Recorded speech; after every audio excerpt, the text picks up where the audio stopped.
त्यानंतर एक मोठी बातमी आहे। बीडमधनं पवनचक्की कंपनीच्या सुरक्षा रक्षकांकडून गोळीबार करण्यात आलाय। बीड तालुक्यातल्या लिंबा गणेश परिसरातील पवनचक्कीच्या साहित्याची चोरी करण्यासाठी चोरटे आले होते आणि सुरक्षा रक्षकांना चोरट्यांच्या दिशेनं गोळीबार केला। नेकनूर पोलिसांनी घटनास्थळी आता धाव घेतली आहे।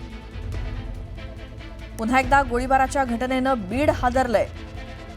पवनचक्कीच्या साहित्याची चोरी करण्यासाठी काही चोरटे गेले होते, मात्र तिथल्या सुरक्षा रक्षकानं चोरट्यांच्या दिशेनं गोळीबार केला। नेकनूर पोलीस सुद्धा घटनास्थळी पोहोचले आहेत। हाच तो भाग आहे जिथं पवनचक्की कंपनीच्या सुरक्षा रक्षकाकडनं गोळीबार करण्यात आला, कारण काही चोरटे पवनचक्की परिसरातील साहित्याची चोरी करण्यासाठी आलेले होते।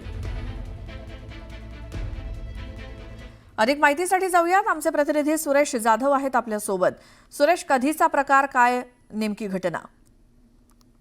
किनी परिसरातील पवनचक्की उभारण्याचा प्लॅन सुरू आहे आणि त्या ठिकाणी मध्यरात्रीच्या सुमारास चोरी करण्याच्या उद्देशाने काही चोर त्या ठिकाणी आलेले होते आणि त्यावेळी जे सुरक्षा रक्षक आहेत त्या सुरक्षा रक्षकांनी त्या ठिकाणी गोळीबार केला होता। त्यामध्ये एक जी गोळी आहे ते एका चोरट्याला लागली आणि तो त्यामध्ये गंभीर देखील जखमी झालेला आहे।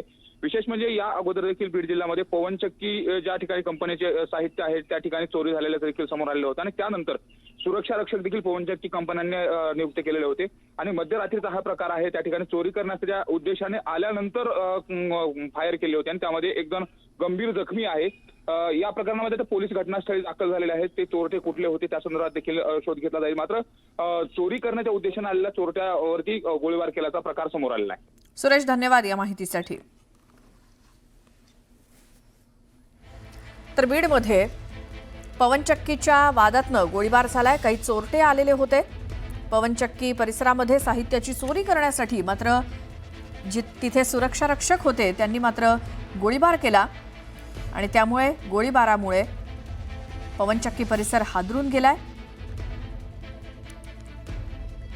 पवनचक्की कंपनीच्या सुरक्षा रक्षकाकडनं गोळीबार करण्यात आला। जसं लक्षात आलं की काही चोरटे आलेले आहेत साहित्याची चोरी करण्यासाठी।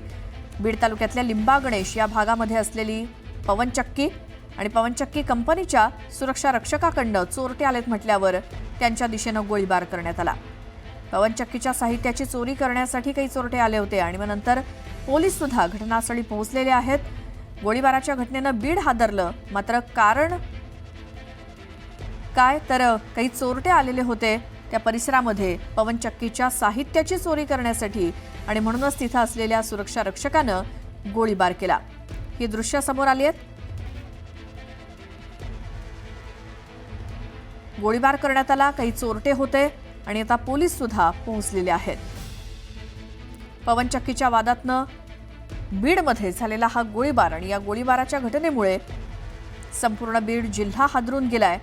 सुरक्षा रक्षकानं त्या चोरट्यांच्या दिशेनं गोळीबार केला, कारण ते काही चोरटे त्या परिसरामध्ये आले असल्याचं लक्षात आल्यानंतर सुरक्षा रक्षकानं गोळीबार केला आणि संपूर्ण बीड हादरून गेले। पोलीस आता घटनास्थळाची पाहणी करतायत। या गोळीबारामध्ये एक व्यक्ती, त्याला गोळी लागल्याचं दिसतंय। कदाचित पोलीस हा तपास करतायत। ही एक्सक्लुझिव्ह दृश्य आपण बघतोय। बीड जिल्ह्याच्या लिंबा गणेश परिसरामध्ये हा गोळीबार झाला। पुन्हा एकदा बीडमध्ये घडलेली ही घटना आणि त्यामुळे संपूर्ण बीड जिल्हा हादरून गेलाय। या गोळीबाराच्या घटनेनं, गोळीबार हा सुरक्षा रक्षकाकडनं झालाय, कारण जर परिसरामध्ये या परिसराची सुरक्षा करण्यासाठी जो सुरक्षा रक्षक होता त्यानं चोरटे आलेत म्हटल्यानंतर गोळीबार करायला सुरुवात केली। त्या चोरट्यांच्या दिशेनं त्यामध्ये एक व्यक्ती आपल्याला गोळी लागून पडलेला दिसतोय आणि त्याचेच पंचनामे सध्या सुरू आहेत पोलिसांच्या उपस्थितीत। ही एक्सक्लुझिव्ह दृश्य न्यूज 18 लोकमतवरती। बीडच्या लिंबा गणेश भागामध्ये पवनचक्कीच्या वादातनं पुन्हा एकदा गोळीबार झाला आणि संपूर्ण बीड हादरून गेलंय। बीडच्या लिंबा गणेश या भागामध्ये पवनचक्कीचं साहित्य चोरी करण्यासाठी काही चोरटे आले होते असं सांगितलं जातंय।